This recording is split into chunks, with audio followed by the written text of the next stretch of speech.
Tonight we're taking a slow, sandy walk through time to discover something weirdly familiar: ancient receipts. Imagine this.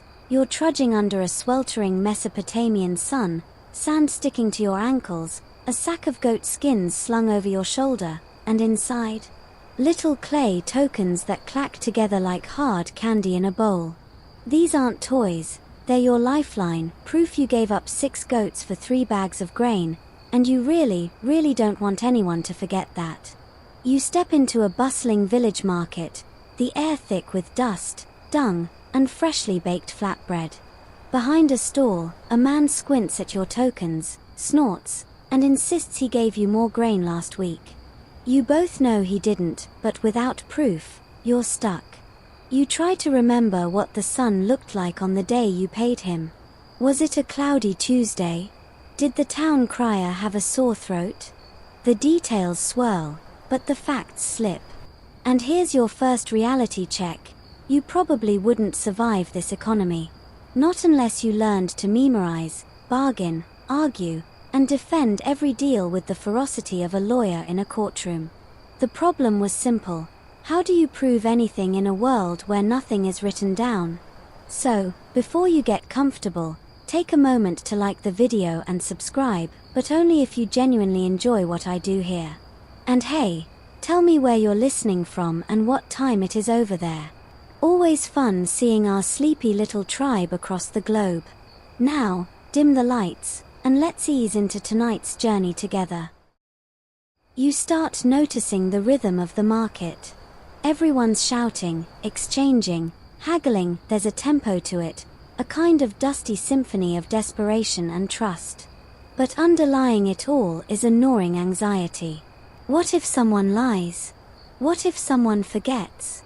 And that's where things start to shift. In the beginning, Mesopotamians didn't write anything. They didn't need to. They used tokens, little clay markers shaped like cones, spheres, cylinders, each one standing for something. A goat, a jar of oil, a handful of barley. You'd give someone tokens when you traded, and they'd hang on to them like we might hold on to a receipt. It sounds simple until you try to carry them around. Picture your pouch clinking with 40 goat tokens. Lose it in the river? Sorry, your livestock just vanished. Someone swaps out a few while you're not looking? Congrats, you're now short 6 sheep and no one believes you. So to make things safer, and to avoid those awkward "no I didn't" arguments, people started sealing the tokens inside clay envelopes called bully. Think of them like ancient Kinder eggs, except instead of chocolate, they're packed with proof. The bully weren't just containers. They were sealed tight with clay and stamped with cylinder seals, tiny carved rollers that printed images when rolled across soft surfaces. Your seal was your signature, your password, your ID. If someone cracked the envelope open, it was obvious. And if they forged your seal, that was fraud, baby. Ancient style. Still, even these clay balls had their issues. Once sealed, you couldn't check what was inside without breaking it. So clever scribes began pressing pictures of the tokens onto the outside of the bulla before sealing it, basically drawing the contents for quick reference. The outer markings became a kind of visual summary. Primitive, yes, but groundbreaking. Now, here's the fringe bit. Some archaeologists believe these tokens and bully were more than just practical tools. They might have carried ritual importance, like holding spiritual weight beyond trade. Maybe cracking one open without permission wasn't just rude, it was sacrilegious. Others argue they might have played a role in temple offerings or debt forgiveness ceremonies. It's poetic, in a way, your receipt doubling as your prayer. Historians still argue whether the shift from tokens to written numbers was driven more by practical bookkeeping or the influence of temple rituals. Either way, your ancestors were evolving, from memorizing deals to preserving them in clay. You walk through the city gate and catch the scent of oil, livestock, and damp earth. Your hands are stained from pressing tokens into soft clay, your nails lined with dried silt. You feel like a human ledger, carrying the weight of every trade, every promise, every grudge. And just when you think your head might burst from remembering who owes what, you hear whispers of a new method. Something involving styluses, wet clay, and shapes that mean things. But that's tomorrow's problem. For tonight, your pouch is light, your trades are done, and your last bulla is sealed with a crisp, satisfying pop under your thumb. You tuck it away like a secret, hoping tomorrow someone remembers what you've already recorded. Because in Mesopotamia, memory is currency, and forgetting costs more than you can afford. You wake to the sound of bleating goats and something that smells faintly like old cheese and baked dust. Welcome back to ancient Mesopotamia, where the river floods yearly, the fields crack under the sun, and the most valuable thing you own is grain. It's not flashy, but wheat is power now. Or more precisely, barley, that's the big one in southern Mesopotamia. You live in a world where people don't just eat grain. They pay with it, worship with it, tax it, steal it, and dream of having more. It's your salary, your rent, your offerings to the gods, and your bribe to the canal inspector who didn't see anything last week. This shift happens slowly, and you're right in the middle of it. See, long before gold coins and paper bills, early cities like Uruk and Eridu depended on a grain economy. People measured wealth in baskets of barley, and those baskets needed tracking. So now, instead of simply trading items, you're negotiating in units of grain. A goat might cost 3 sila, a jug of beer maybe 1. You scribble mental notes like Milu owes me 6 sila for fence repairs, and hope he doesn't get selective amnesia next week. But here's the kicker: people are busy, distracted, and prone to bending the truth. Suddenly, "I'll pay you after the harvest" turns into "I never said that." And you can't exactly rewind the conversation like a podcast. So the pressure builds. How can you make these verbal promises stick? In the beginning, you try public memory. Say a deal loud enough in the market and let everyone hear it. But public shame only goes so far. What if your witness was drunk? What if they've since died? What if they're Milu's cousin?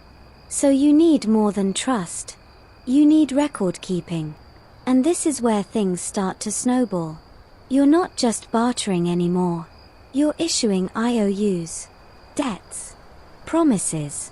If Milu owes you grain, you owe Nera a sheep, and Nera owes the temple 2 jars of beer. You can feel the headache building. Everyone is locked in a web of informal credit. Quirky fact here: some early Mesopotamian debt records were pictographic, meaning you'd draw a goat's head or a jar of oil as shorthand. Imagine doodling your grocery list so your neighbor wouldn't forget to repay you. Practical, but also kind of adorable. Historians still argue whether Mesopotamians used debt intentionally as a social control system or if it just got out of hand. Either way, debts weren't always bad. In fact, they held society together. But they had to be tracked. And tracked fairly. So what do? You grab your pouch of tokens again. 1 token per sila of barley owed. You pass them to your neighbor and watch him nod solemnly. But you both know there's risk. Tokens can get lost. They can be swapped. They can be faked. You start dreaming of a better way. Something permanent. Something that doesn't rely on everyone's brain being in top form after 2 bowls of fermented barley brew. Meanwhile, city life is swelling. Uruk has over 40,000 people now: farmers, artisans, merchants, priests, and scribes. With so many mouths to feed and trades to track, your memory-based debt system starts to collapse under its own weight. It's like trying to balance a tower of wet bricks. The temple complexes, those giant, tiered ziggurats looming over the cities, become central to the problem. And the solution? These are religious banks, in a way. They collect grain from farmers as tax or offering, then redistribute it as wages, loans, or rations. So suddenly, You're not just tracking your own trades, you're dealing with an entire administrative class who needs to know exactly who owes what, when, and in what form. This is when the scribes come in. At first, they're just priests with good handwriting. But now, they're the MVPs of the economy. They memorize symbols, count tokens, file transactions in big temple storerooms where stacks of bully line the shelves like dusty fortune cookies. You've probably met one or two scribes. They're smug, ink-stained, and always carrying styluses behind their ears like fashion accessories. One of them, a guy named Dumuzid, once told you he could calculate your barley debt by smell alone. You weren't impressed. But deep down, you knew he was essential. And he's not the only one. Word spreads that some scribes are experimenting.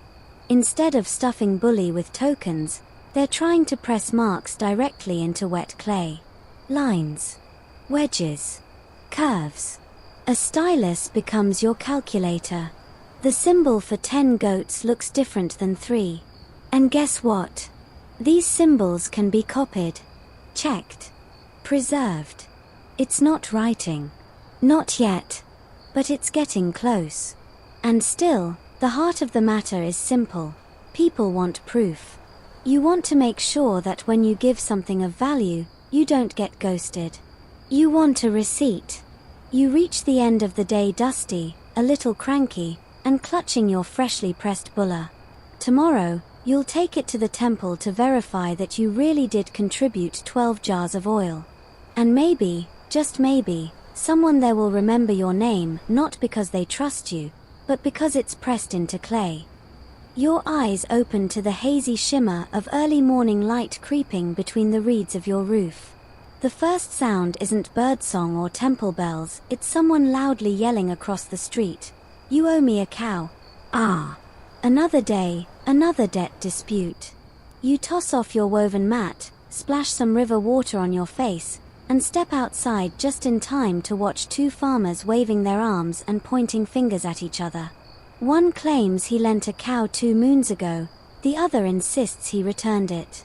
No witnesses, no tokens, no bulla, just two men reenacting the ancient Mesopotamian version of a courtroom drama, minus the powdered wigs. This is life now. Everyone owes someone something. Wheat, beer, goats, labor, these aren't just goods, they're promises. You're navigating an early credit economy, where oral agreements rule the day and everyone walks around clutching mental spreadsheets in their heads. The problem? Memory is flawed. Arguments are loud. And that cow? She's long gone, probably being bartered for fish in some other village by now. This isn't just annoying. It's dangerous. Because if someone says you owe them and you can't disprove it, you're in trouble. And trouble in this world isn't a polite letter from collections. It's exile. Or slavery. Or your teenage son being volunteered to dig canal ditches for the next 6 months. So people get creative. Some start carving tallies into sticks or scratching marks into clay tiles as a sort of personal note. Others leave pebbles outside their homes, one for every debt paid, a kind of prehistoric spreadsheet. It's adorable. It's also completely useless when a goat goes missing and there's no paper trail. One temple official, a particularly oily fellow named Inlilbani, gets caught trying to double-charge farmers by pretending their taxes were never paid. With no receipts, who's to say he didn't? There's a scandal. Angry yelling. Possibly some well-aimed flatbread. The mess grows. City elders meet beneath palm awnings, fanning themselves and arguing about how to bring order to the chaos. People want a system. Something universal. Something that can't be argued with. And that's when the tokens evolve again. Instead of relying solely on loose, easily lost clay bits, folks begin embedding them into envelopes and sealing them shut. But it's still slow. It's still not enough. If only you could skip the whole token thing and just press the idea of a goat onto clay. So you do. Or rather, someone smarter than you does. Scribes begin experimenting with pressing the token's shape into the clay before sealing it.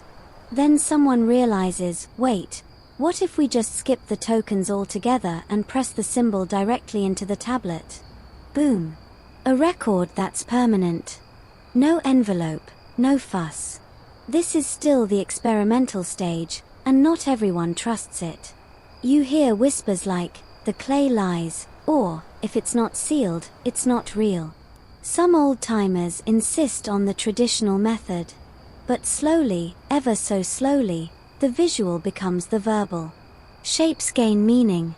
Meaning gains trust. Trust becomes law. Historians still argue whether this shift came from temples needing better ledgers or merchants trying to cut down on travel weight. Either way, it's the beginning of symbolic record-keeping, the halfway point between token and text. Quirky side note: there's a Mesopotamian legend about a shepherd who created a divine clay song to remember his debts to the gods.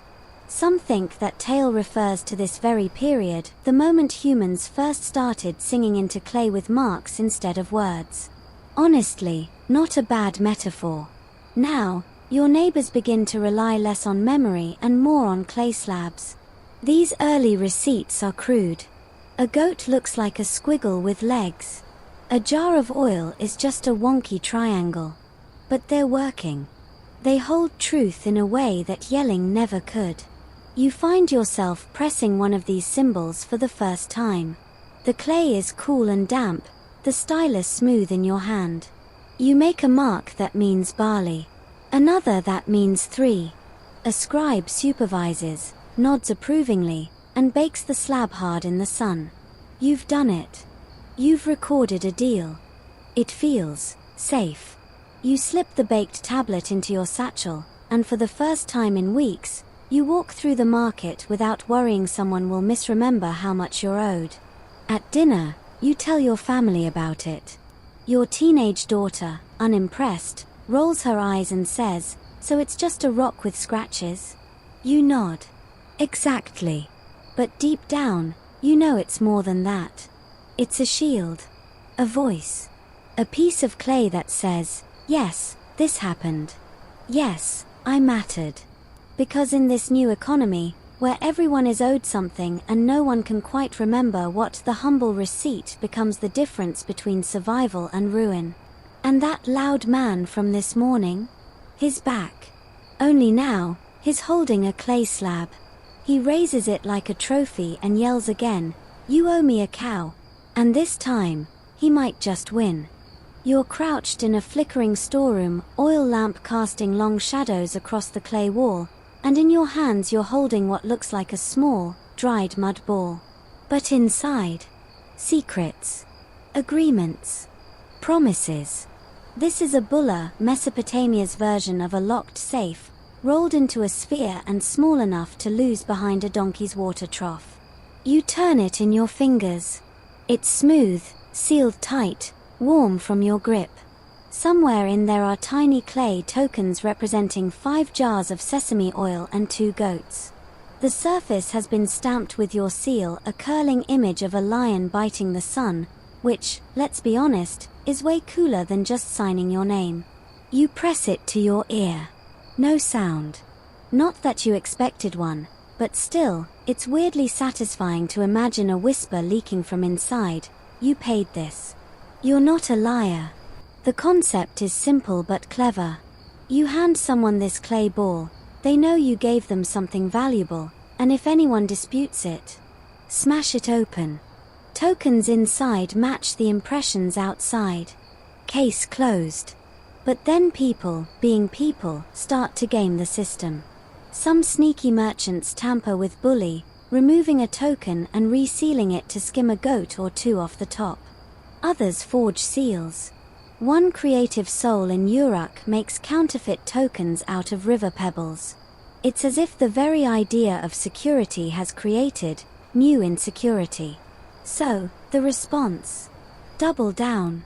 Instead of just tossing tokens inside, scribes begin pressing each one into the soft clay before sealing it up. Think of it like taking a photo of your groceries before locking them in the fridge. That way, if anyone questions what's inside, they don't need to break it open. They just look at the impressions outside. Still, it's not perfect.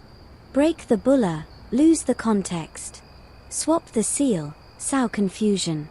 And the process is slow. Each ball must be formed, dried, sealed, stored, filed. You're starting to suspect that half of Mesopotamia is just managing receipts. Meanwhile, the temple warehouses grow massive. These aren't just places to stash grain, they're administrative fortresses.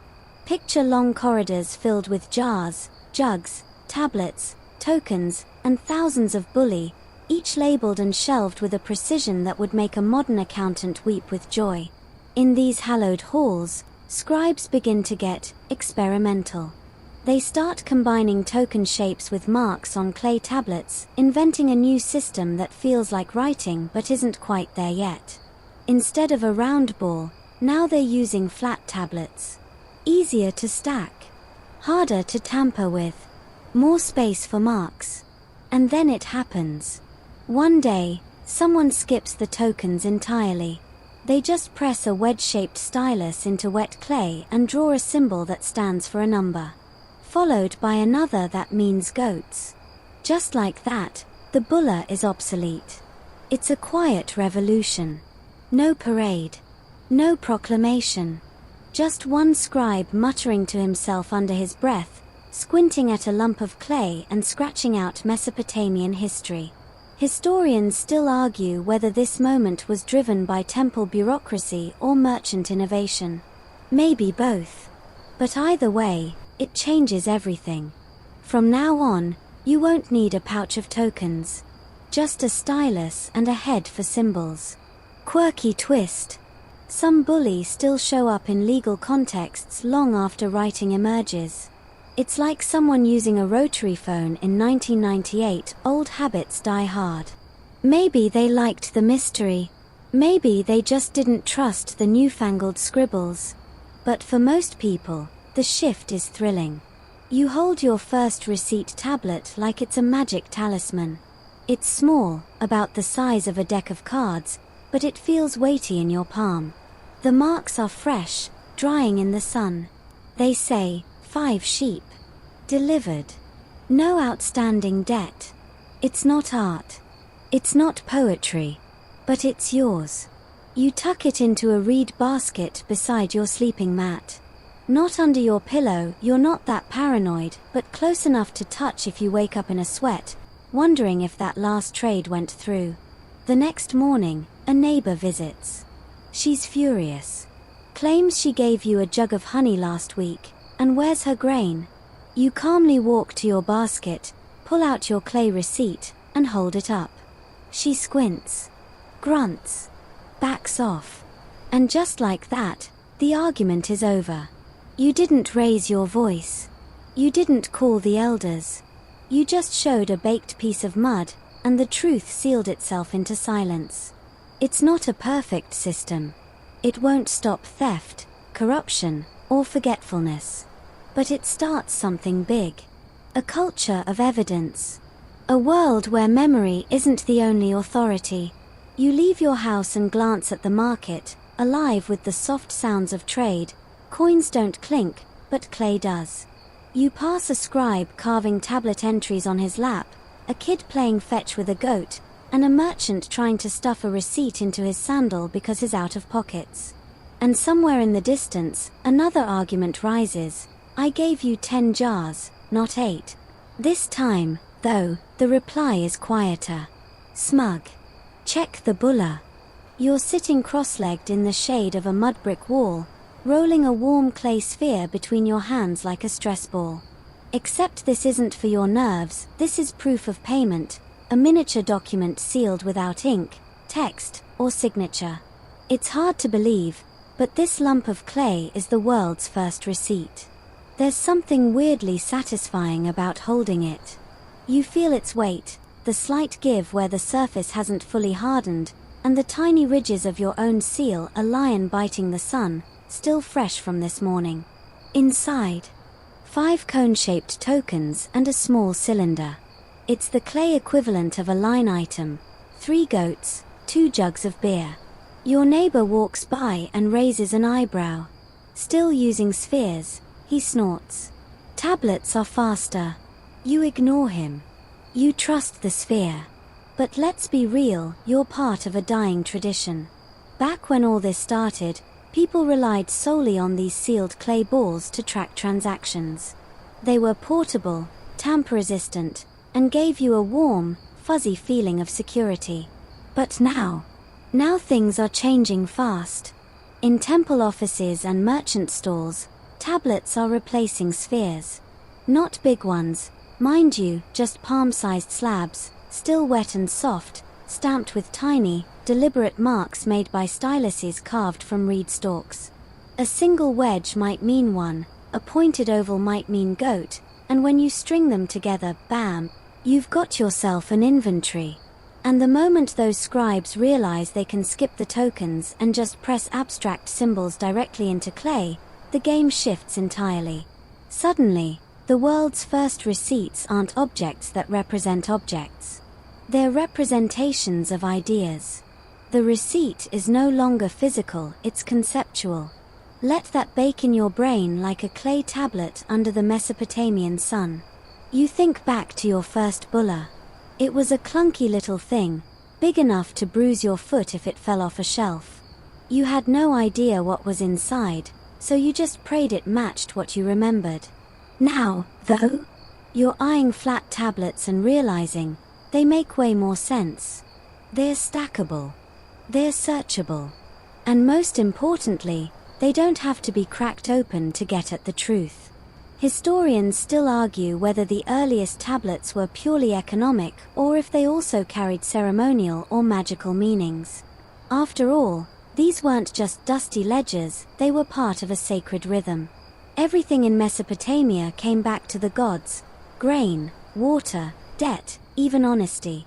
In fact, a few early receipt tablets have been found buried under temple floors, possibly as spiritual ledgers, a divine audit trail, if you will. See, Enlil, we paid our taxes. Please don't flood the canals this year. And let's not forget the style evolution happening at the same time. The first tablets are all pictures, drawings of sheep, jugs, baskets. But then, faster than anyone expects, those pictures get simplified. A jug becomes a triangle. A goat becomes 2 squiggles and a dot. Eventually, the pictures stop being pictures at all. They're just signs. Symbols. Welcome to proto-cuneiform. You try it yourself. A scribe shows you how to use a stylus to press lines into wet clay. This one means 5. This one is a unit of grain. You nod, squinting, and accidentally carve something that looks like a fish drowning. Close enough, he shrugs. You laugh, but honestly, it's addictive. You start practicing every night. Soon, you're not just tracking goats, you're recording wages, debts, even interest. And once people start understanding the system, it spreads like desert fire in a dry wind. Here's the quirky bit. Some scribes start adding pictorial flourishes to their receipts. Decorative seals. Artistic layouts. It's like the difference between a plain email and one signed with a calligraphy font and a wax stamp. Is it necessary? No. But is it satisfying? Oh yes. A few merchant families even develop private symbols, custom receipt codes like early branding. Imagine a fish trader whose paid mark includes a tiny fin detail no one else uses.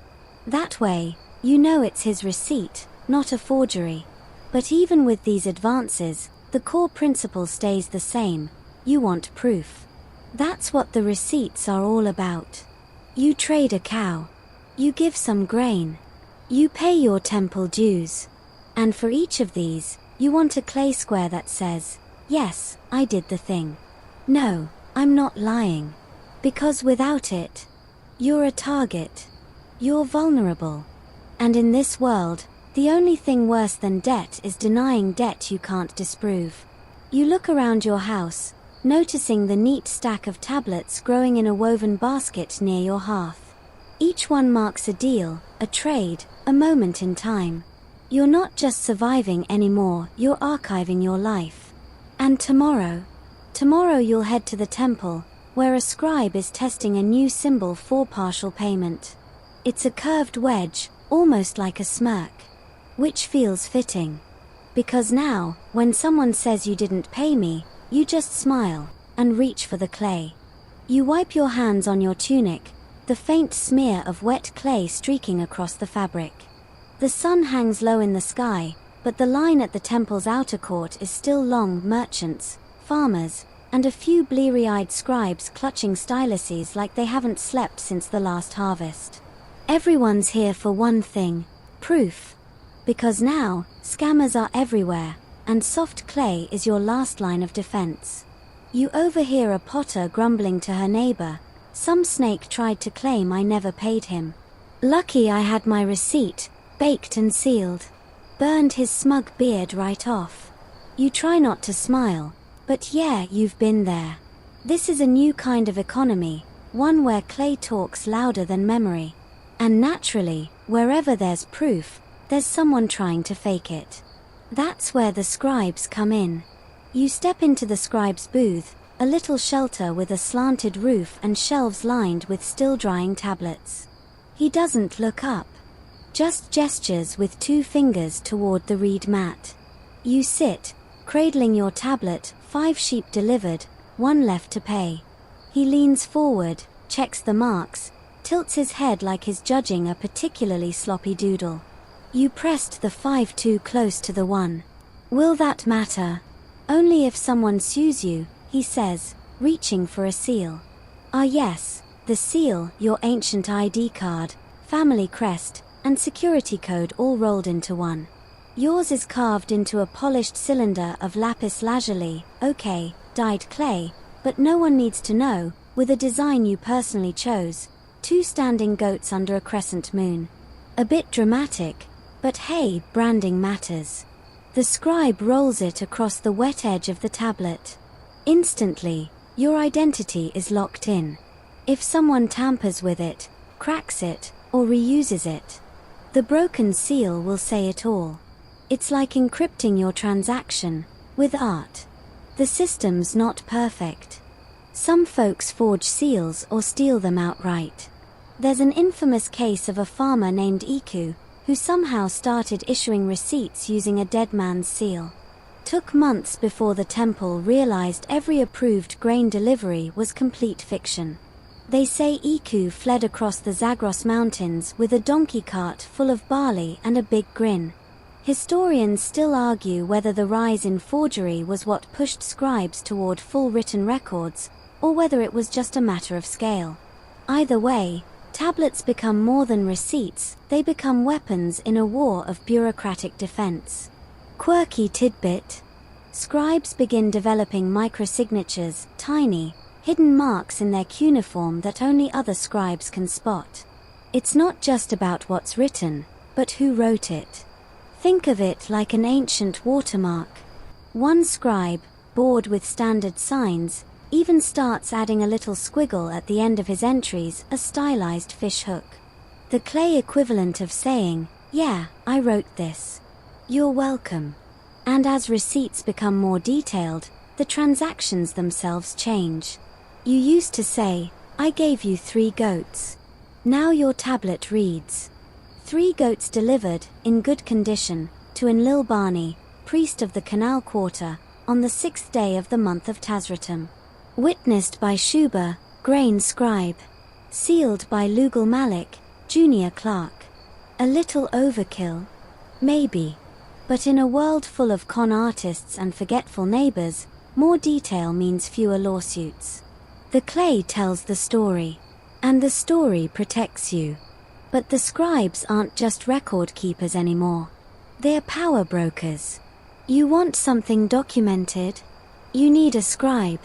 You want it read back to you? Scribe. You want it translated, corrected, copied, or summarized into a different dialect for your cousin in Marie? Guess what? Scribe. And these guys aren't exactly humble. One of them, let's call him Ninazu, has taken to writing his name extra large on tablets he thinks are important. He even charges more if the transaction involves livestock. Goats take up space, he says with a shrug.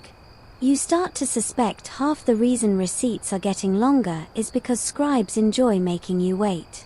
Still, you can't deny they've made life safer. You pass through the market later that day and see a woman waving her receipt tablet in a merchant's face. He's denying her claim, saying she never paid for the batch of figs. She stays calm, points to the tablet. Your seal. Your hand. Your date. He pales. Must have slipped my mind. Exactly. Now that soft clay hardens into hard truth, you don't have to shout. You just have to show. You stop by a friend's home to drop off a borrowed hoe.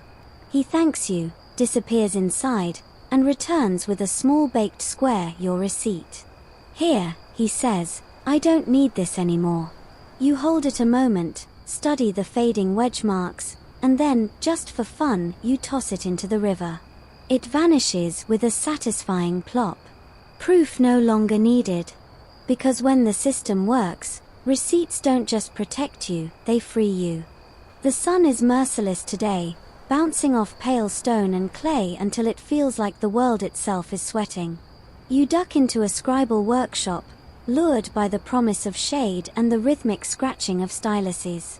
Inside, it's quiet except for the occasional sigh or the soft slap of clay against a wooden board. And that's when you see it, a student hunched over a tablet, carefully pressing a triangle into the surface. A stylus, shaped from reed, in his hand, moving in precise motions. Line, wedge, dot. You've just witnessed a tiny revolution. This isn't some random scratch. It's writing. Not storytelling or poetry yet, but the beginning of a script that will outlive empires. Welcome to the cuneiform revolution. The student pauses and glances at the master scribe, who nods without looking up. It's hard to overstate how big this is. You're watching a civilization switch from symbols and pictures to something abstract and systematic. Something that can be read even if you weren't there. Something that lets the past speak to the future. And of course, it all started with receipts. What used to be just tokens and imprints is now rows of cuneiform signs, pressed into clay with methodical elegance. Each wedge and stroke has meaning. The stylus moves like a conductor's baton, tapping out transactions instead of music. You ask the master if you can try. He grunts. Don't ruin the clay. You sit and press the stylus into the damp surface. It's harder than it looks. The clay resists. Your lines are crooked. The symbol for goat ends up looking more like a guy falling down a hill. Still, you manage to write one jug of oil, paid. And somehow, it feels permanent. The beauty of cuneiform is that it's modular. Once you learn the system, you can mix and match symbols to say almost anything. Not just goats and jars, but people, places, even actions. Gave, received, owed. It turns simple receipts into full-fledged statements. You're not just tracking trade anymore. You're recording intent. Historians still argue whether the invention of cuneiform was purely for accounting or if it had religious roots. Some believe it was temple scribes, overwhelmed with offerings and debts, who first formalized it. Others suggest it emerged in response to expanding trade networks that demanded consistency. But either way, by 3200 BCE, Uruk is buzzing with these new marks. You see cuneiform cropping up everywhere: warehouse walls, temple ledgers, ration tablets. Even graffiti. Quirky find. Someone discovered a scratched-up tablet behind a storage jar that reads, "Lugal eats too much barley." It's the oldest recorded insult. Classic. As the system spreads, scribes start organizing themselves into schools. You pass one half classroom, half clay-splattered chaos. Students mutter as they practice wedge placement, their tablets drying in the sun like sleepy turtles.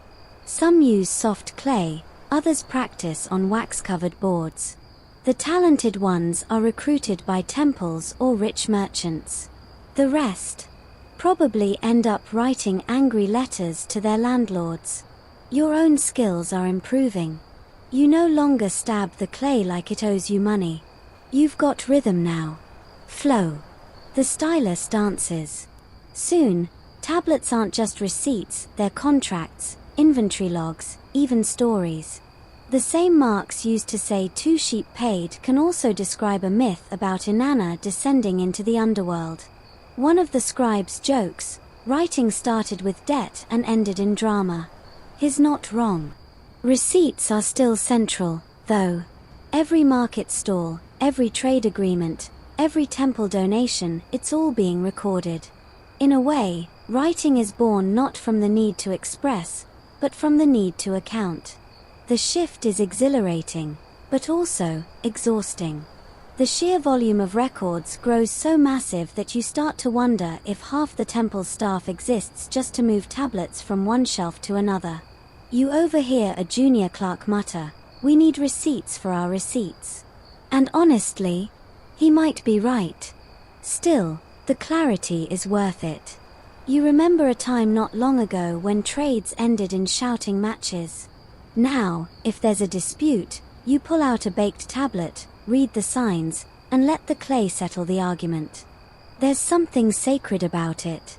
You start seeing clay not as dirt, but as memory, as permanence, as the foundation of trust. In the market that evening, a man tries to shortchange a brewer. She doesn't yell, doesn't plead. She just pulls a tablet from her satchel and holds it up. Cuneiform gleams in the torchlight. The man nods, sighs, and pays the rest. That's the magic of it. These little wedges, they've tamed chaos. And tomorrow, when you receive a delivery of dried dates from your cousin's orchard, you know exactly what you'll do. Press stylus to clay. Leave your seal. Let the future know this happened. Because here in Mesopotamia, if it's not written down, it didn't exist. Your fingers are calloused now, not from pulling weeds or wrangling goats, but from pressing styluses into clay, day after day. At this point, your collection of baked tablets could rival a minor temple archive. Some are stacked neatly on shelves. Others sit in a reed basket near your mat. And a few, the older, cracked ones, get recycled into paving stones for your courtyard. Yes, your receipts have literally become part of your foundation. It's strange, isn't it?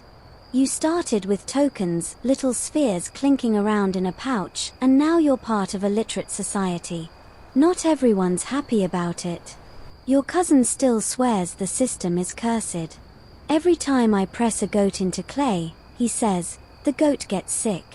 You suspect that's more about his livestock skills than the receipts, but you nod sympathetically anyway. Meanwhile, the receipts themselves are getting more specific. Early ones were simple, 5 sheep. Delivered. Now, you're seeing entries like, on the 12th day of the month of Samanu, 2 full-grown sheep, horned, unblemished, were transferred from Darganili to Enanatuma, witnessed by Lunana, with final delivery scheduled after purification rituals. Apparently, people have opinions about goats and barley and what qualifies as a full jug. So receipts become descriptive, almost legalistic, as if your livestock might someday end up in court. That's because they just might. The temple courts are filling up with property disputes, and receipts are the only way to prove anything. You attend a trial where 2 men argue over a cartload of fish. One has a tablet, the other has a good story. The judge glances at the cuneiform and bangs a staff. Next. And that's how justice works now, clay over charisma. Of course, this leads to a new problem, fake receipts. Some enterprising folks try scratching marks into tablets themselves. Others steal baked tablets and alter the signs. You hear rumors of a receipt workshop outside Nipper churning out forged documents like it's a clay printing press. So the scribes adapt. They start adding witness names to each transaction. Now a receipt isn't just a list, it's a miniature network. You read one and it sounds like a guest list. Witnessed by Schuber, apprentice to the House of Grain, Ninsen, barley inspector, and Kalber, overseer of the West Canal. Can you imagine trying to fake that? You'd have to impersonate 3 people, each with their own seal, and hope none of them are around when questioned. Not impossible, but exhausting. Which is kind of the point. Historians still argue whether this new complexity was an effort to curb fraud, or if it just reflected the growing bureaucracy of temple cities. Either way, receipts start to look like miniature contracts. You even begin seeing return clauses. If the sheep are not delivered by the end of the waning moon, borrower must return double the amount in barley. Suddenly, receipts have teeth. It changes how people behave. Debts get paid quicker. Deliveries are triple-checked. You, personally, stop loaning out your ox without a written return clause after that fiasco with Nabium and the disappearing plough. Quirky side effect. A new genre emerges, receipt gossip. People swap stories like, "Did you hear Zamu tried to write off 2 goats as a temple offering? But they were for his girlfriend," or "I saw a fish seller claim her receipt was lost in the rain." In the middle of the dry season. You even catch kids imitating scribes in the alley, drawing little lines in mud and yelling, "No, you owe me a jug." Honestly, it's adorable. And a little terrifying. Because this is more than accounting now. It's a cultural shift. Receipts aren't just transactional, they're behavioral. They teach people to think in terms of proof, documentation, paper trails, or clay trails, really. You're watching Mesopotamia become a society where memory is less important than record. You visit a merchant to buy copper tools. He greets you with a tablet already half-written. "Just sign here," he jokes. "And maybe leave a witness." It's like shopping at a hardware store and being handed a legal form. But it works. Deals are faster, arguments fewer, and when someone tries to weasel out of a payment, they're met with the universal Mesopotamian response. "Do you have a tablet?" And when they don't, case closed. At night, you sit by the fire, sorting through your own receipts. Each one tells a story not just of trade, but of trust, timing, and reputation. You run your fingers over the baked surfaces, reading the subtle indentations by feel. Some tablets bring relief, debts settled, goods received. Others remind you of bitter trades, lost friends, or deals that cost more than you bargained for. But all of them, they're yours. In a world built on dust and drought, you've learned to write your truth into stone. You squint against the morning light as you step into the storeroom of the granary, and the scent hits you: warm grain, old dust, and the faint sourness of something that used to be barley porridge. It's quiet here, but not peaceful. Not exactly. There's a tension in the air, like the building is holding its breath beneath the weight of what it stores, not just food, but records. Shelves stretch to the ceiling, stacked with tablets. Rows and rows of neatly labeled clay slabs, each one a frozen transaction. You're surrounded by thousands of tiny voices, each whispering, "I paid, he owes, this happened." And they all matter. Because this is the temple economy, and it runs on receipts. Every farmer, merchant, brewer, herder, and builder in the city passes through here at some point. They pay their taxes in barley, oil, wool, livestock, whatever the gods demand that season, and they walk away with a receipt tablet to prove it. But it's not just about proof anymore. It's about bureaucracy. The temples have grown into administrative machines. You've got priests managing food rations, scribes tracking labor quotas, and inspectors counting sheep. Everyone reports to someone, and all of them rely on clay to make the system work. You hand your latest delivery slip to the scribe at the desk. He takes it without looking up, slides it into a stack, and drops a small token in your palm, a pebble dyed red. "Come back next moon," he mumbles. This isn't a market transaction. This is part of the state apparatus. And with state power comes rules. Not long ago, a woman in the weaving quarter tried to pass off goat hair as temple-approved wool. She even had a fake receipt. But the granary clerks caught her, cross-checked the records, called witnesses, pulled up the original receipt, complete with seal. Bam! Fraud exposed. They made an example of her. Not public punishment, no. Just revoked access to temple markets. In this world, that's as good as exile. No temple, no trade. So yeah, don't mess with the receipts. Historians still argue whether Mesopotamia's temple economy functioned like a state-run socialist machine or a religiously themed corporation. Either way, it worked. For now. But not without strain. Every transaction now requires double-entry tablets, one for the temple, one for the citizen. That means every scribal student is up to their elbows in clay. You pass one outside the temple gate, muttering to himself as he carves cuneiform on 2 identical tablets. 3 sheep. 2 chickens. 1 jar of fish paste. He wipes his brow. I should have been a potter. And yet, the system gets smarter. The temples develop a filing protocol. Tablets are sorted by category, date, commodity, and region. Need proof of last year's barley tax from the southern irrigation canal? It's in the 5th row, 3rd shelf, under Tazratum offerings. Boom. You marvel at how far things have come. From token-stuffed clay balls to this. And still, receipts remain personal. You remember a boy, maybe 10 years old, sitting outside the temple gate, cradling a clay tablet in both hands. His father had died, and the receipt proved he'd paid his debt before passing. That little square of baked mud. It protected the family home from being seized. It wasn't just about goats and jugs. It was about dignity. Quirky fact. Some wealthier families start hiring personal scribes. Like accountants, but more dramatic. They follow their patrons everywhere, styluses in hand, ready to write up receipts for anything from property sales to wedding dowries. One of them, Zamu, a scribe with a flair for sarcasm, once added a side note to a wedding contract.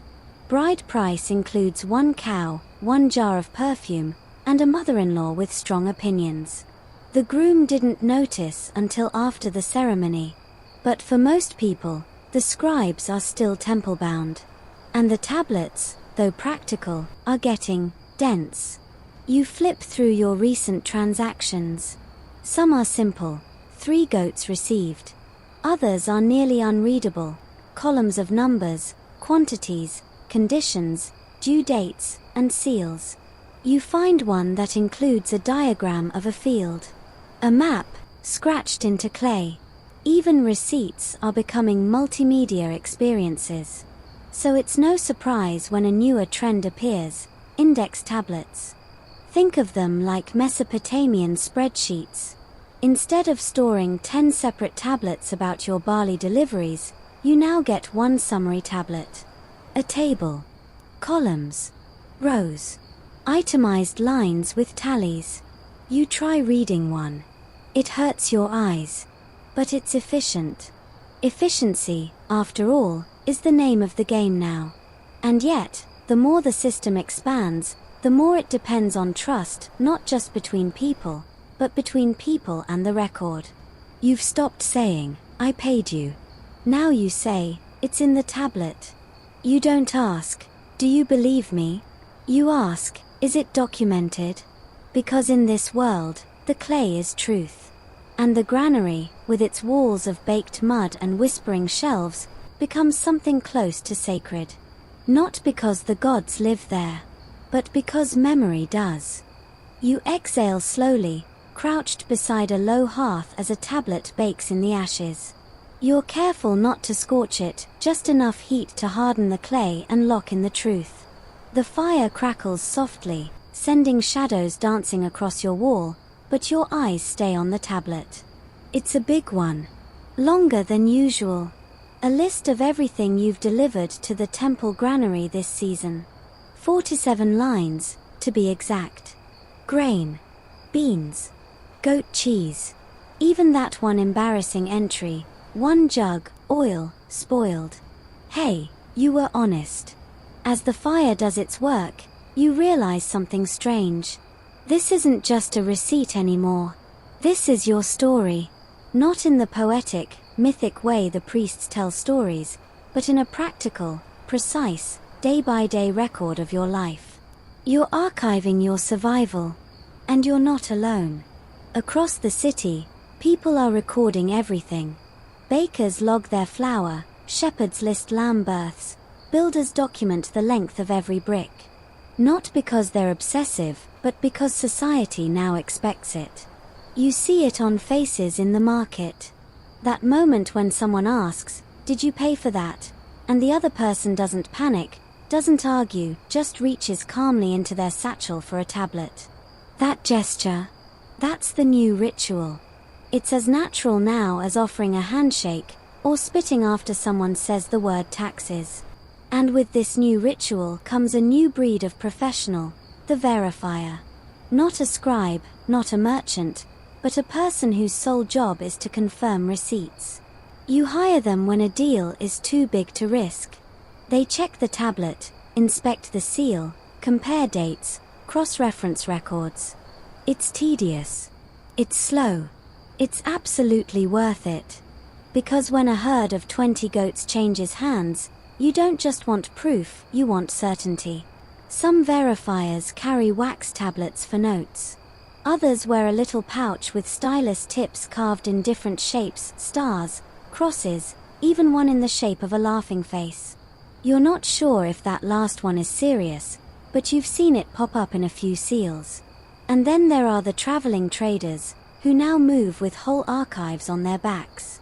Small baskets filled with tablets, some wrapped in cloth, some sealed in leather sleeves. You pass one on the road, his donkey groaning under the weight, and he tells you, it's lighter than carrying 20 witnesses. He's not wrong. Still, it's not all order and sunshine. With more receipts come more disputes. Especially across city lines. A trade made in Uruk might not be recognized in Lagash unless the receipt follows their scribal style. Suddenly, cuneiform becomes political. Certain marks carry more weight depending on where they're written, or who wrote them. Historians still argue whether this regionalization was deliberate, an early form of city-state economic competition, or just an accidental byproduct of too many scribes with too many opinions. Either way, it creates headaches. You once had to rewrite a perfectly good receipt because your seal wasn't recognized by the Northern Archives. "We only accept lion emblems with sun discs," the clerk told you. Yours had a crescent moon. You considered arguing, but, well, it was 40 degrees out and the clerk had a knife. So now, standardization becomes the next frontier. Temple councils begin to issue official receipt formats. Uniform date placement. Agreed upon symbols. Even recommended clay thickness, because apparently someone tried to bribe a scribe with an especially fancy tablet made from imported riverbank silt. Smooth as silk, but suspiciously absent of actual facts. You look back at your own tablet, now baked to a perfect golden hue. The clay's cooled just enough to handle. You run your fingers over the cuneiform, feeling the indentations, the shape of each wedge. You remember each item, each delivery, each moment of transaction. It's like a memory palace made of mud. And yet, you've heard whispers. Talk in the markets. Some say receipts are getting too complicated. That the system is bending under its own weight. That the scribes have too much power. One farmer swears he saw a receipt say one thing in the morning, and something else that evening. You laugh it off. But still, You double-check your tablets that night, just to be safe. Because in a world where the written record is everything, the fear isn't just being wrong, it's being misrecorded. Quirky footnote: some scribes start adding a line at the end of their receipts. This tablet reflects the truth at time of pressing, as if they're issuing weather reports for trade. You've even seen some with expiration dates, valid until the next full moon. But even with all the changes, the core remains. A deal, a mark, a record, a piece of clay that carries your voice through time. You slip your new tablet into the basket, nestled beside dozens of others. Together, they tell the story of your month, your effort, your word. And tomorrow, when someone questions whether you delivered that load of dried figs, you won't argue. You'll smile. And you'll reach for the clay. You're leaning on a worn fence post, chewing a stalk of something vaguely edible, as two men argue over a broken wagon axle.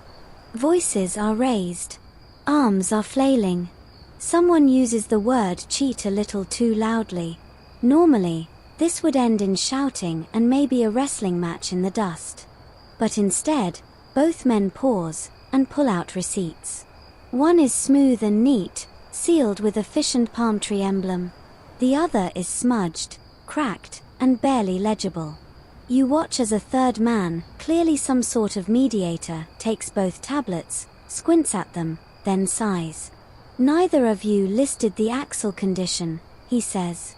Silence. Welcome to the world of fine print. We're a long way from the days of 3 goats, paid. Now, receipts are full-on contracts, loaded with conditions, exceptions, and enough caveats to confuse even the gods. That wagon axle? It's part of a growing trend, receipts covering not just the thing exchanged, but the terms around it. Delivered in good condition, stored in dry place, returnable if found defective. And if those details aren't there, well, you're on your own. You once forgot to list uncracked when selling amphorae of date wine. The buyer later returned them, smashed, empty, and claimed they arrived that way. No receipt line to prove otherwise. You ended up giving him 2 more jugs and a very forced smile. That's when you started writing everything. You've got a receipt now that says, received 1 lamb, female, approximate 8 months old, white fleece with minor discoloration near tail, missing left hoof tip, previously known to wander. Agreed as is. Ridiculous? Maybe. But you'll never lose a lamb-related argument again. The scribes are encouraging it, too. Many now offer receipt enhancement services. They'll pad your language, format the lines, add flourish to your seal. For the right price, they'll even emboss your receipt with a little decorative border of wheat stalks. One tablet you saw recently had a miniature drawing of a goat wearing a crown. No one knew why. The buyer claimed it was symbolic. Quirky trend. A few scribes are starting to sign their names at the bottom. Written by Lutikel, assistant of the grain office. One even adds, may this tablet endure longer than your in-laws. You're not sure if that's a blessing or a curse. But one thing's clear, receipts are becoming tools of strategy. A clever merchant can write a contract so precise, so airtight, that it leaves the other party no wiggle room. Some even hire scribes known for being, shall we say, thorough. You hear whispers about a man called Nedu the Needle, so named because his receipts can poke holes in a lie from a mile away. You've also heard of receipt disputes going all the way to the governor's court, especially when temple lands are involved. One case involved a boundary marker, a miswritten receipt, and 3 years of argument about whose goats were eating whose barley. Historians still argue whether these contract-style receipts were the first examples of proto-legal systems, or if they were just clever tricks to get people to stop yelling and start writing. Either way, they've changed how people interact. You walk past a pot seller and hear him mutter, "No receipt, no sale." It's the new mantra. In fact, Children now play a game where one pretends to sell something and the other insists on a receipt. It ends when one of them runs out of fake tablets. And just like that, you realize, writing has become part of daily behavior. Not just for the educated elite or the temple priests, but for potters, herders, fishermen, even house servants. You once saw a clay fragment scrawled with, "One day off promised. No chores. Signed by mistress." That's progress. And yet, it's not without growing pains. More receipts means more conflicts about interpretation. A smudged mark. A faded seal. An illegible date. Suddenly, a goat delivery turns into a court case. Some scribes are starting to issue receipt audits, where they review your collection and copy damaged ones. But it costs barley. And ego. And more barley. So you learn to be careful. You store your receipts away from fire, flood, and goats. You check the ink before sealing. You confirm your witness list twice. Because these little tablets aren't just proof, they're your protection. They're also, sometimes, your leverage. You once loaned your neighbor a wagon wheel. He forgot to pay you. You didn't remind him. You just left a tablet on his doorstep one morning. He brought over a basket of dates that afternoon. And so here you are, back at your fire, preparing another tablet. This one's for a partial delivery, 1 ewe, 1 saddle, and a promise of 3 more goats within 10 days. You write the terms clearly. Include the delivery route. Add a witness. Then, just for fun, you sign it with a flourish. Because receipts aren't just practical anymore. They're personal. They're powerful. They're, dare you say it, a little bit poetic. And if that sounds dramatic, well, you've read worse in the small print. You're in the middle of the city square when you hear the horn, low, long, and unmistakable. A temple announcement is coming. Everyone pauses. Merchants stop mid-haggle, kids freeze in the middle of a game, and one poor soul drops a basket of onions. Out of the temple gate strides a clerk in a blue-hemmed robe, holding a giant receipt tablet like it's a royal proclamation. You squint. The thing must weigh as much as a goat. He reads aloud in a nasal voice that makes everything sound like a warning. On the 17th day of the month of Adaru, the merchant Akutum was found guilty of presenting falsified delivery tablets for temple-bound oil. His goods are forfeit. His name is struck from the trade roll. You exchange looks with the guy next to you. OOF. See, this is the other side of the receipt revolution. Public accountability. Akutum's not being flogged. He's not in chains. But he might as well be invisible now. Without trust, and without the right clay trail, he's finished. The tablets have spoken. And that means everyone's listening. Because what started as simple bookkeeping has become something much deeper, receipts as reputation. You've seen it happening slowly. First it was about proving payments. Then it was about clarifying conditions. Now, it's about who you are, and whether your clay tells a clean story. You enter a tavern later that day, hoping for some warm beer and maybe a loaf of honey bread. The barkeep nods at you. Still got that receipt for the barley you brought last week? You hand it over. He scans it, not for the amount, but the details. Your seal. The witness name. The date. Then he gives a satisfied grunt and pours your drink. That's the system now. Receipts don't just track the transaction, they certify your character. And if you think that sounds dramatic, well, it kind of is. There are now whole registry tablets stored in temple vaults, lists of merchants and their records, sealed and updated monthly. Some people even have what you'd call reputation scores, summaries of completed trades, defaulted debts, and yes, complaints. One scribe you know keeps a separate ledger titled, Notable Incidents. You're pretty sure it includes that time you accidentally traded a sick goat to the brewer. It was an honest mistake. Probably. Historians still argue whether this system qualifies as the first instance of bureaucratic surveillance, or if it was just an organic way of remembering who's a pain to deal with. Either way, it means everyone's on edge. One bad tablet, and you're suddenly a Kutum the oil faker. So people start polishing their paper trails, so to speak. You've seen tablets with lines like, "Buyer conducted fair trade, paid in full, and delivered with smile." A smile? In cuneiform? Turns out yes. There's even a little mark for it, 2 wedgies curved like a grin. It gets better. One wealthy merchant begins including customer testimonials on the back of his larger tablets. Kalbu says my goats arrived plump. Iltani found my figs surprisingly sweet. It's the ancient version of a 5-star review. And people read them. That's how deeply receipts are embedded now. They've gone from passive proof to active branding. You're not just showing what you did, you're showing how you did it. What kind of person you are. What kind of merchant. What kind of neighbor. And if you're not careful, someone might write that story for you. You stop by the scribe's corner later in the week, dropping off a new tablet, 3 amphorae of wine, traded for smoked fish. You ask the scribe, half joking, "Can you make me sound reliable?" He doesn't even look up.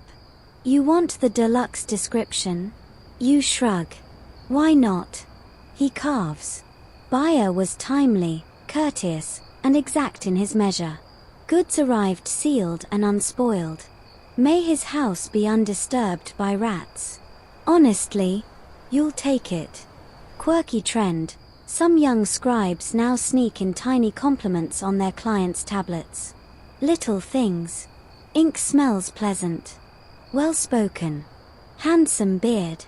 It's unclear if this is bribery, flirtation, or sheer boredom, but people notice. One woman got 3 marriage offers based solely on tablet footnotes. And yes, there are receipt collectors now. They're not trading cards exactly, but some nobles have started amassing unusual or beautifully written receipts. One proudly displays a tablet with an entry about delivery of 200 singing frogs.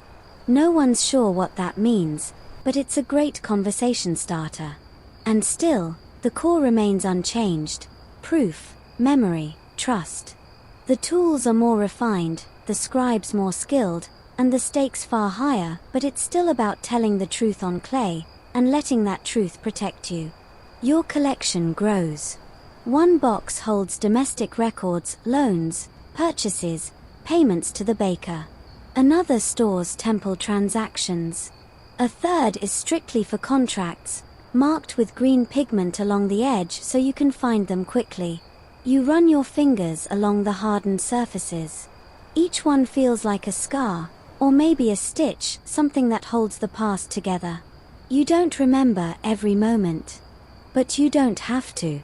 The receipts do that for you. And in a world where your word may fade with time, your clay voice never forgets.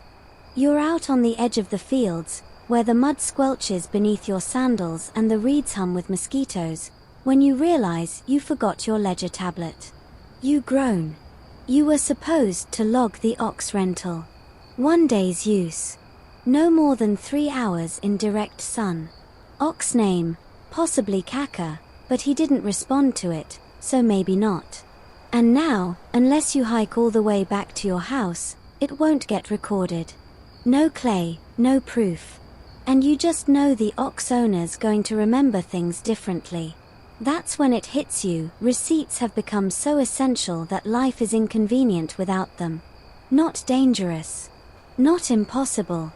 Just inefficient. You've reached the point where even the temporary and trivial demand documentation. Renting a tool. Lending a donkey. Buying a loaf of honey bread on credit. Everything's got a line on a tablet somewhere, and if it doesn't, that's when trouble starts. Back in the city, you stop by the market archive kiosk, a little booth tucked between a date seller and a man loudly singing about turnips. Inside sits a scribe, half asleep, surrounded by scrolls and clay. He offers a simple solution to your ox problem: portable receipt tokens. He holds up a flat clay disc, palm-sized, strung with a bit of cord. These are pre-baked, he says. Write the basics. Carve your seal. Tie it to the ox's harness. Done. You blink. It's genius.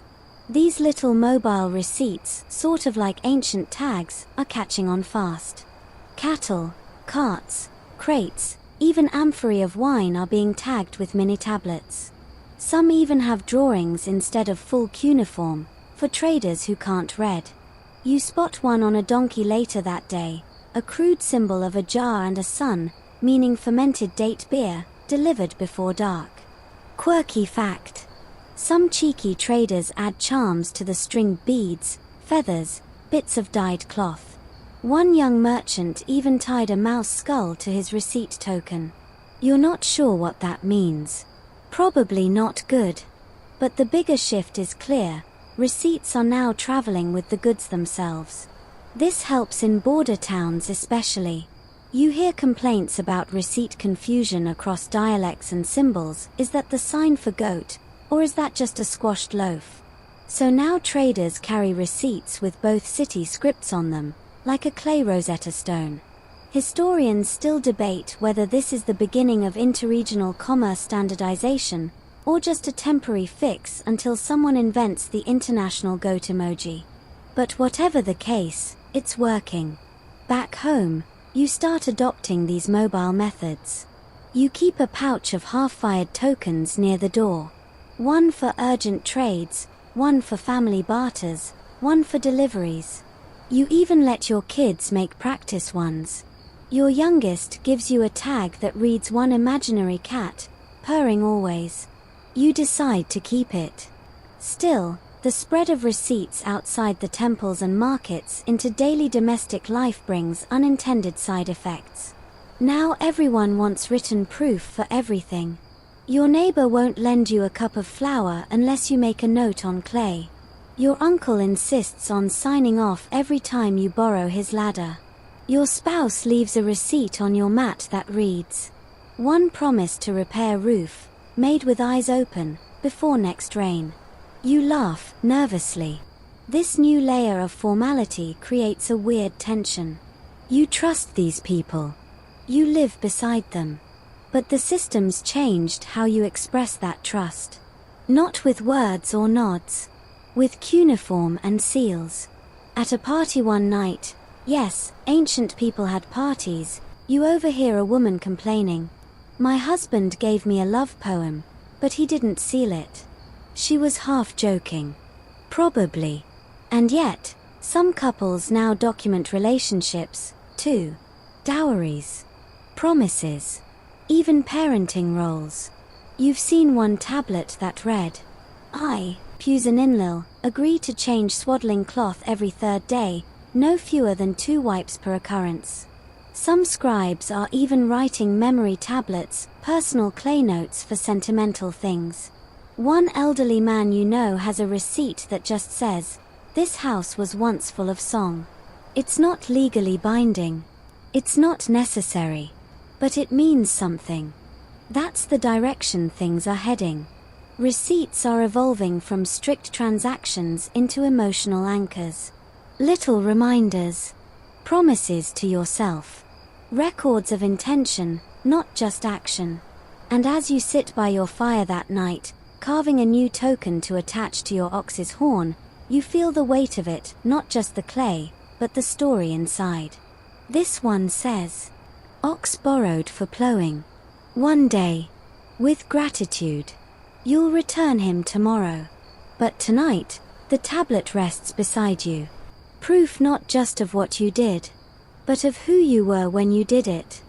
The wind shifts across the rooftops of your, carrying with it the scent of baked bread, animal sweat, and the unmistakable dusty tang of clay. You're walking past a row of clay tablet vendors. Yes, those are a thing now. When you spot something new in their baskets, pre-template receipts.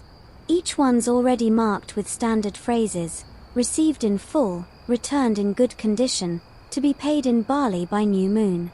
All you have to do is fill in the names and quantities. It's like buying blank checks or invoices from a Mesopotamian office supply store. You chuckle. But it makes sense. The system's gotten so big, so intricate, so central to daily life, that people are looking for shortcuts. Everyone from merchants to midwives is drowning in clay admin work. So, now we've entered the age of the receipt template economy. You try one out for fun. A small tablet with neatly carved guidelines. You copy in the delivery details, press your seal, and hand it to your friend with a flourish. He blinks. You spelled olive oil like sheep foot. Well, okay. Maybe there's still an art to it. Still, template receipts aren't just laziness. They're efficiency tools. With trade growing beyond city walls, across rivers, through deserts, between temples, speed matters. Merchants need to generate dozens of receipts in a day, and scribes are charging more for custom work. Enter the professional template carver, who sells stacks of ready-to-fill slips with spaces for variables. A growing guild, really. Some even come with pre-impressed seals, lending prestige to your receipts like ancient letterhead. One tablet proudly proclaims, backed by the House of Namtar. Sounds impressive. Probably just an uncle with a clay wheel. Quirky side note, a few vendors now offer lucky receipt bundles. 5 blank tablets, one of which includes a tiny inscribed blessing. You get, may your barley overflow, or no rats this season. Superstition? Sure. But they sell fast. Meanwhile, the temples are trying to keep up. Their archives are groaning under the weight of tablets. Hundreds per week. Thousands per season. So they start developing an early version of an indexing system. You visit one archive and see it firsthand, walls labeled with pictograms, shelves sorted by transaction type. Goats here. Labor contracts there. Complaints about fish fraud in the back room. That one smells a little too on the nose. One clerk shows you a meta tablet, a master list summarizing a batch of related receipts. Think of it like a table of contents carved in clay. He beams with pride. We call it an overview tablet, he says. It helps keep the chaos sacred. Historians still debate whether this was the origin of administrative indexing systems or just a desperate attempt to avoid being buried alive in paperwork. Probably both. The more complex the trade web becomes, the more you realize, receipts aren't just about the present anymore. They're future-facing. Planning tools.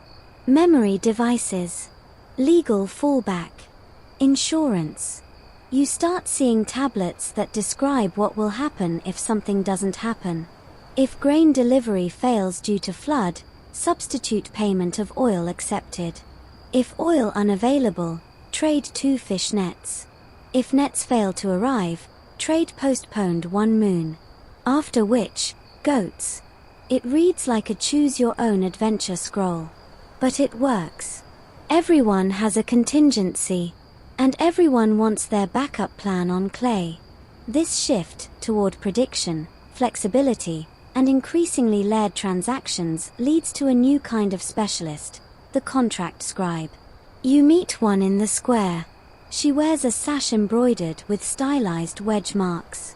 When asked what she does, she says, "I write what doesn't exist yet, just in case it does." That might be the most Mesopotamian thing you've ever heard. She drafts future-based receipts. Not for what's happened, but for what might. Loan to be requested. Service to be rendered. Child to be born and apprenticed by year 5. You realize receipts are no longer just reflections of reality. They're tools to shape it. And with that shift comes something subtle, but powerful. Confidence. People act bolder when they have documentation. You notice your neighbor finally demanding fair grain weight from the temple steward. Why? He's got a receipt. You see a widow claim her late husband's goods without fear. Why? His seal is baked into the clay, speaking for her. Receipts have become armor. You catch yourself double-checking your own tablet box before a meeting. Not out of worry, but out of habit. Like checking your satchel before a trip. Like touching the hilt of a knife. You're not paranoid. You're prepared. And you're not alone. Quirky shift. Even local plays and street performances start parodying receipt culture. You watch one actor in a donkey mask wave a fake tablet and shout, "Your love was promised in writing, with witnesses." The crowd roars. Because when even love requires documentation, you know the system's gone deep. But beneath the jokes, something's changed in the way people move, speak, behave. There's more certainty now. More accountability. A shared language carved in clay. It's not about goats anymore. It's about trust. Identity. Permanence. Receipts have become the infrastructure of society. And as you press a new tablet tonight, just a simple entry for 5 clay jars, you find yourself pausing halfway through, stylus in the air. Because you realize something. You're not just logging a trade. You're contributing to the grand, muddy archive of human effort. And somewhere, someday, someone might read this and understand who you were.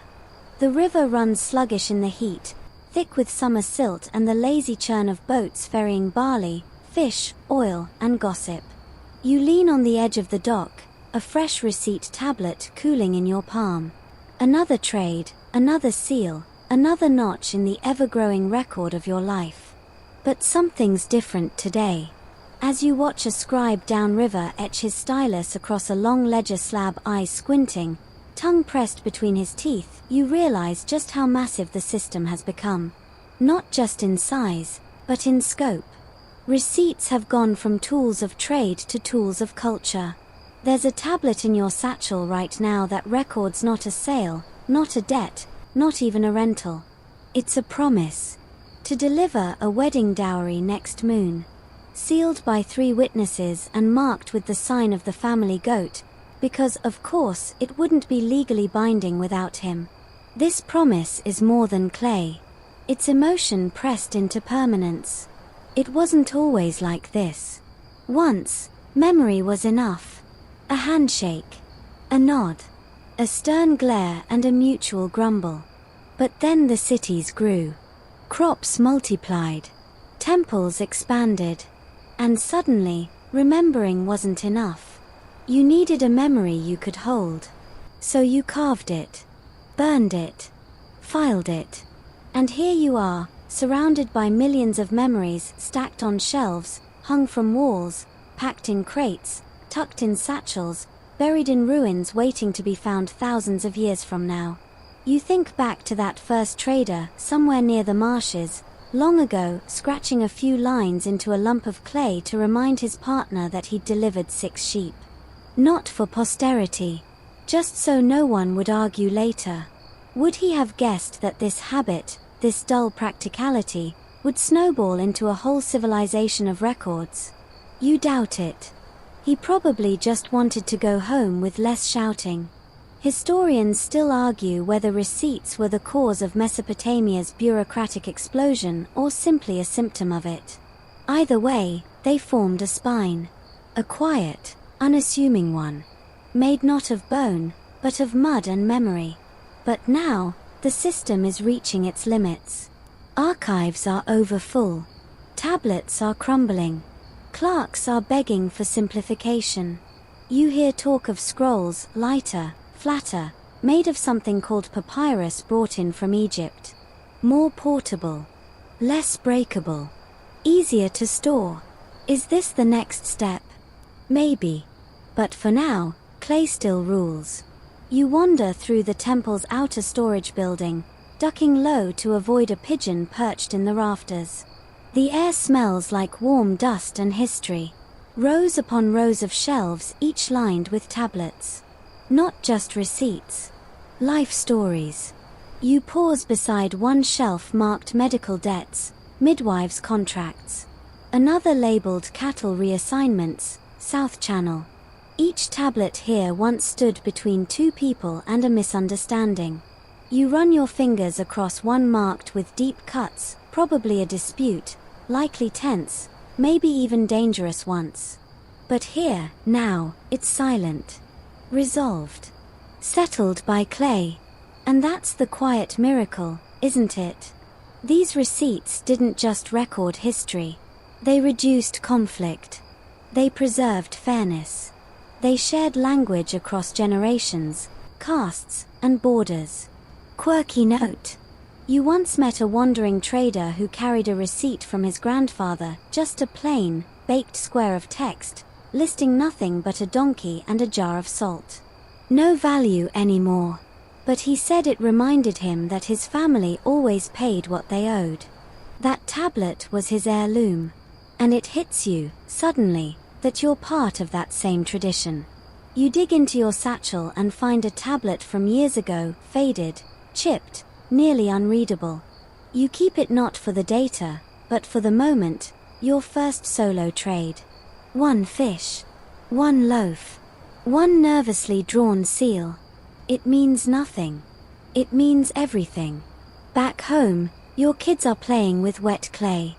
One's shaping a tablet, the other's making a stylus from a chicken bone. They're giggling. Arguing about what to write. You hear, "You promised me the last fig. Then show me the receipt." You laugh. They've absorbed the culture completely. And as the sun lowers, casting a long amber glow over the rooftops of you feel the weight of what this system has built, not just trade, not just economy, but a civilization of accountability. Where clay can hold memory. Where symbols outlive voices. Where truth, once scratched, can become eternal. You place your latest receipt gently in the storage box. Add a note on the tag, filed 12th day, year of the flooded canal. Not that anyone asked you to. Not that it's required. Just because it feels right. This box now contains almost everything you've done this year. And it's only half full. So now, as the lamps burn low and the night wraps softly around the walls of your home, you settle beside your tablet box one last time. The city is quiet. The markets are closed. Even the animals have fallen into a slow, sleepy rhythm, donkeys shifting in straw, cats curling beside hearths, the occasional owl calling once and then not again. Your fingers drift over the edge of a finished tablet. Smooth. Cool. Silent. And yet, it holds more than numbers. It carries an echo of action, a whisper of intention. Like all the others, it doesn't just say what you did, but that you did it, and that someone might someday remember.